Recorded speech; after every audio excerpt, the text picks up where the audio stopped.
one touch, I could with just one touch, I could feel my body giving. Assalamualaikum warahmatullahi wabarakatuh.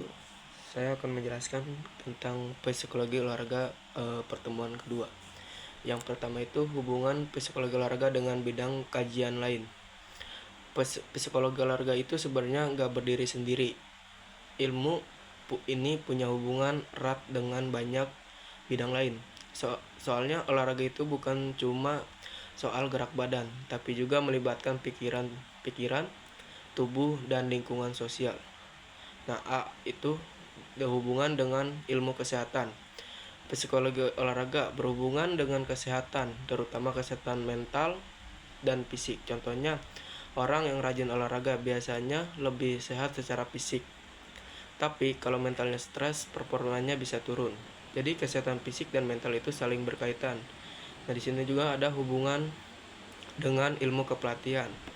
Dalam dunia kepelatihan, pelatih nggak cuma ngajarin teknik, tapi juga harus ngerti kondisi mental atlet. Contohnya, atlet lagi kurang semangat, pelatih harus bisa memotivasi.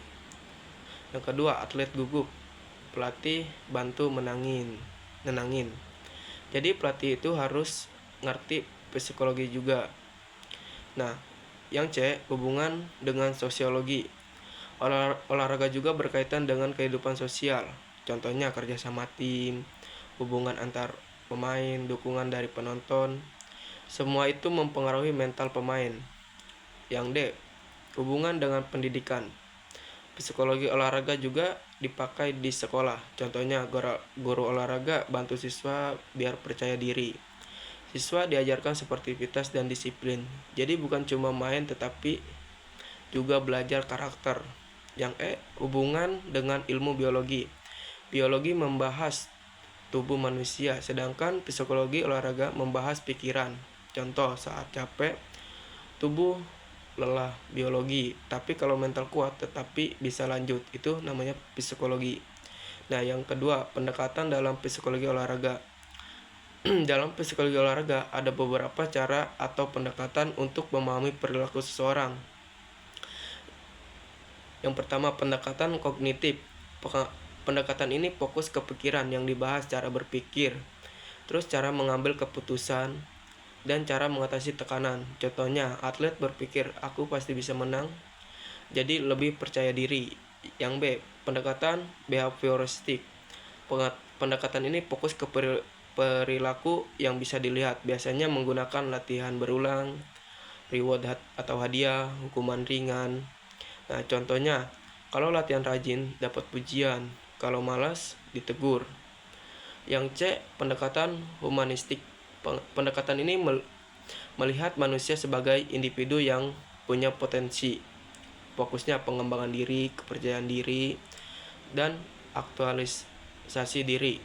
Contoh, atlet didukung supaya berkembang sesuai kemampuannya, bukan dipaksa. Nah, pendekatan psikofisiologis. Pendekatan ini menghubungkan pikiran dan kondisi tubuh. Contohnya gugup, jantung itu berdebar, stres, tubuh jadi lemas. Jadi kondisi mental mempengaruhi tubuh. Yang ketiga, contoh penerapan masing-masing pendekatan. Supaya lebih jelas, ini contohnya dalam olahraga. Yang A itu kognitif. Seorang pemain sebelum tanding bilang ke dirinya, saya sudah latihan, saya siap. Ini disebut self-talk, ngomong positif ke diri sendiri. Nah, yang B itu behavioristik. Pelatih memberi reward, pemain disiplin jadi kapten tim, pemain malas disuruh latihan tambahan.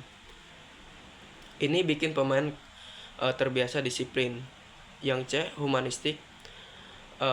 Pelatih tidak membandingkan pemain satu dengan yang lain, tapi fokus ke perkembangan masing-masing. Contoh, kamu sudah lebih baik dari kemarin. Ini bikin pemain lebih percaya diri.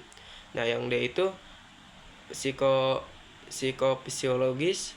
Atlet melakukan latihan pernapasan, relaksasi sebelum tanding. Tujuannya lebih tenang dan tidak gugup. Nah, yang keempat itu tantangan pengembangan psikologi olahraga di Indonesia.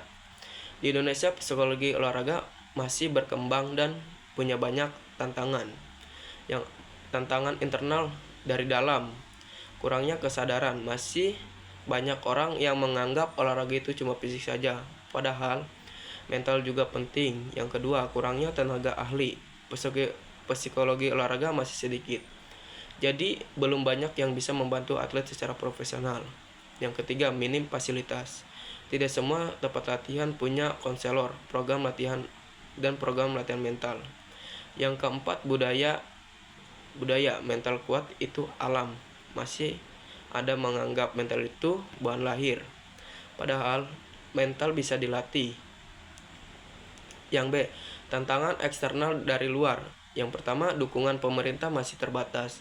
Program pengembangan psikologi olahraga belum merata. Yang kedua, pengaruh lingkungan, tekanan dari penonton, media sosial, dan ekspektasi tinggi bisa membuat atlet stres. Kurangnya edukasi, masyarakat belum banyak yang paham pentingnya psikologi olahraga. Yang keempat, perkembangan teknologi. Media sosial kadang bikin atlet jadi overthinking, takut dikritik.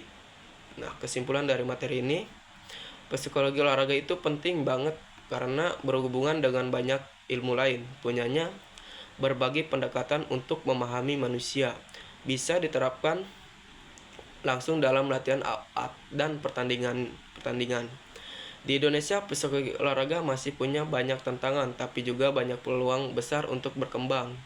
Nah, intinya, olahraga bukan cuma soal otot, tapi juga soal pikiran dan mental. Nah, cukup sekian untuk pertemuan kedua. Wabillahi taufiq wal hidayah. Wassalamualaikum warahmatullahi wabarakatuh.